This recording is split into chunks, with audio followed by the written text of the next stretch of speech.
Сәлем достар. Бүгін біз сіздерге қазақтың ұлттық киімдерінің ең әдемі түрлерін көрсетеміз. Әр киімнің өзіндік тарихы, мәні және ерекшеліктері бар.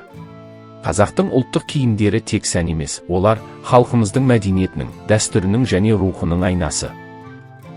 Сәукеле. Қазақ қыздарының ұзату тойында киетін ең көрікті және сәнді бас киімі. Оның биік пішінімен әшекейлі тастар, моншақтар, алтын күміс оюлары қыздың сұлулығын және байлығын көрсетеді. Бұл киім тек әдемілік үшін емес, жаңа өмірге қадам басқан қыздың мәртебесін бейнелейді. Бөрік. Ер адамдар мен балалардың ұлттық бас киімі. Барқыттан тігіліп, айналасы түлкі, бұғы немесе құндыз терісімен көмкеріледі. Бөрік тек сән үшін емес, сонымен қатар адамның мәртебесін және батылдығын білдіретін киім. Көйлек. Қазақтардың негізгі киімі. Әйелдер үшін көйлек нәзік, жеңіл және әсем өрнектелген, ерлер үшін кең, жайлы және практикалық. Көйлек халықтың дәстүрін, мәдениетін және күнделікті өмірін көрсетеді.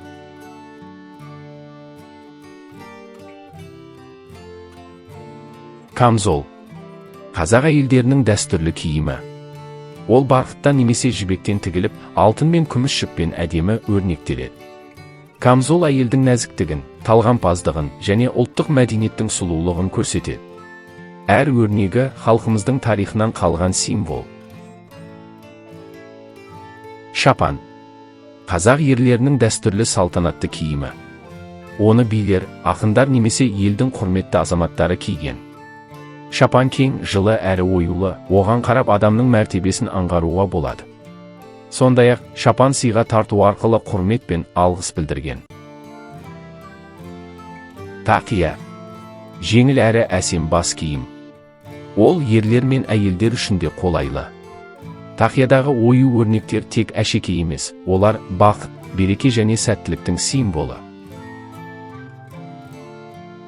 Кимешек. Тұрмысқа шыққан әйелдер киетін бас киім.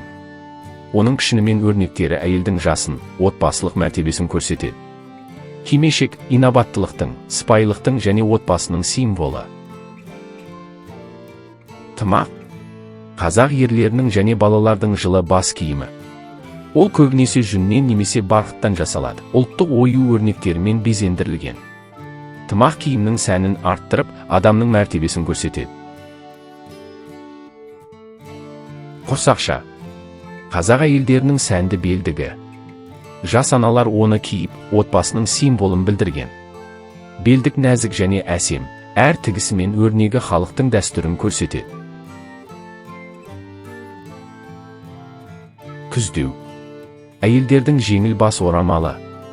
Ақ түсті, нәзік және әдемі. Күздеу әйелдің инабаттылығын, талғампаздығын және ұлттық ерекшелігін көрсетеді. Шегере белдік. Ерлердің сәнді белдігі. Оның ою өрнектері халықтың дәстүрін бейнелейді.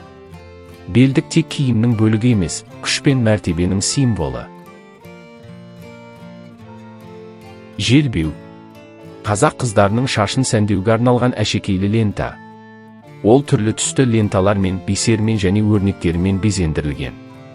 Желбеу қыздың әсемдігін, талғампаздығын және ұлттық ерекшелігін көрсетеді. Сапиян етік. Қазақ қыздарының сәнді аяқ киімі. Оны кестемен, оюмен безендірген. Сапиян етік тек күнделікті киім емес, мерекелік көрініс үшін де қолданылған. Қазақтың ұлттық киімдері халқымыздың тарихы мен мәдениетінің айнасы. Әр киімнің өз мәні, өрнегі бар, олар біздің рухани байлығымызды көрсетеді. Бұл тек киім емес, ұлттың жаны, дәстүрдің жалғасы.